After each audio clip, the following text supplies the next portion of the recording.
On June 4th, 1999, four teenage boys left a prom party on their bicycles in the early morning hours.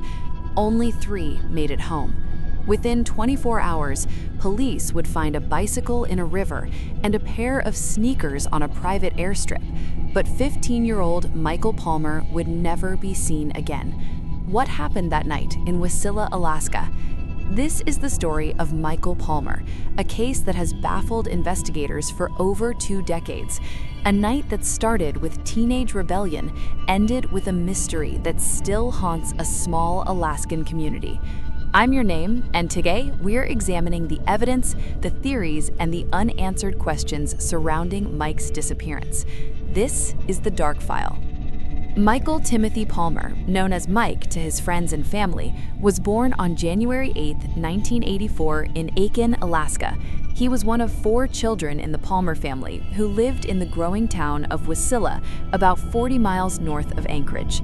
Mike was described as an outdoorsy teenager who loved the Alaskan lifestyle.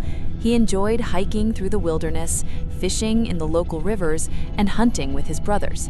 He was close to his siblings and seemed like a typical 15-year-old navigating the challenges of high school.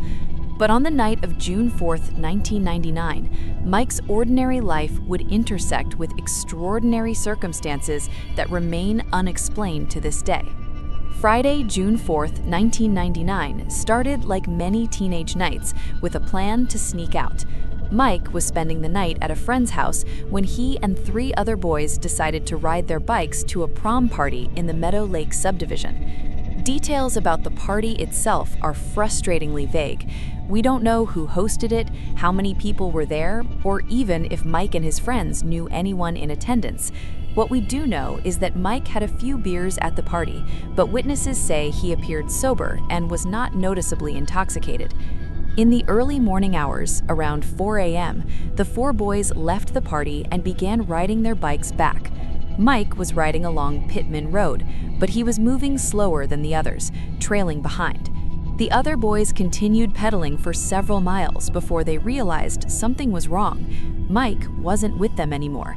They hadn't heard anything unusual, no shouts, no crash, no sounds of struggle. He had simply vanished into the darkness. Concerned, the boys rode to a well-lit 7-Eleven parking lot on Parks Highway and waited. 15 minutes passed, then 40 minutes, depending on which account you believe, but Mike never showed up. Eventually, they assumed he'd decided to ride home on his own, a 9-mile journey from the party. They were wrong. Later that day, when Mike didn't come home, Lisa made a phone call that would change everything. She called the friend's house where Mike had been staying, expecting to hear his voice. Instead, she learned the truth. Nobody knew where he was. At 3 p.m. on June 4th, Lisa reported her son missing to the police. A quick search team was assembled, police officers, local volunteers, and tracking dogs, all combing the area where Mike was last seen. And within 24 hours, they made 2 discoveries. But instead of providing answers, these clues only deepened the mystery. First, Mike's bicycle, the one he'd borrowed that night, was found in the Little Susitna River. This discovery was puzzling. The river was near Pittman Road, but there was no logical reason for Mike to cross it, whether he was heading home or back to his friend's house. Initially, authorities theorized that Mike might have accidentally fallen into the river and drowned or suffered hypothermia in the 43-degree Fahrenheit temperatures. But when divers searched the river, they found nothing. The water was shallow and crystal clear. You could see straight to the bottom. There were also natural barriers like log jams that would have prevented a body from traveling downstream. The tracking dogs, they couldn't pick up Mike's scent beyond the river. It was as if he had simply vanished into thin air. Then came the second discovery, one that made absolutely no sense. Mike's sneakers were found on a private airstrip, hundreds of yards away from where his bicycle had been discovered in the river. Why would his shoes be there? How did they get there? And if Mike had walked or been taken to that location, where was he? This discovery opened disturbing possibilities. Had Mike removed his shoes himself? Had someone else placed them there? Was this evidence of foul play or simply a bizarre coincidence? The police had very little to work with. no other evidence was found. No witnesses came forward with new information, and in the days following Mike's disappearance, rumors began to circulate throughout the community, dark whispers about what might have happened that night. But rumors are not evidence, and without evidence, the case went cold. So what happened to Michael Palmer? Over the years, several theories have emerged, but none fully explain the evidence. Theory 1, accidental death. Perhaps Mike lost control of his bike and ended up in the river, and his body was carried away despite the shallow conditions. But this doesn't explain the sneakers on the airstrip or why the dogs lost his scent. Theory 2, voluntary disappearance. Some have speculated that Mike ran away, but he was only 15, had no known problems at home, and left without taking anything with him.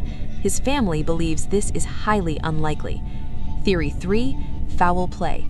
The most disturbing possibility is that Mike encountered someone with bad intentions that night. The remote location, the late hour, and the bizarre placement of evidence could suggest an abduction, but there were no signs of struggle, no witnesses, and no suspects. 25 years later, Michael Palmer's case remains unsolved.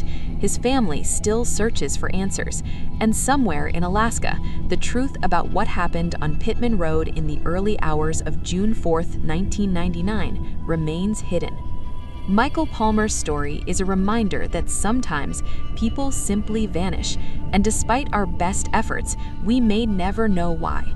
If you have any information about this case, please contact the Alaska State Troopers.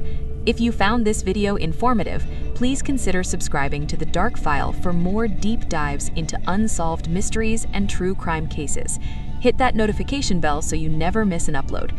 And if you want to support the channel, links are in the description below. What do you think happened to Michael Palmer? Share your theories respectfully in the comments below. Until next time, stay curious, stay safe, and remember, some mysteries are never solved.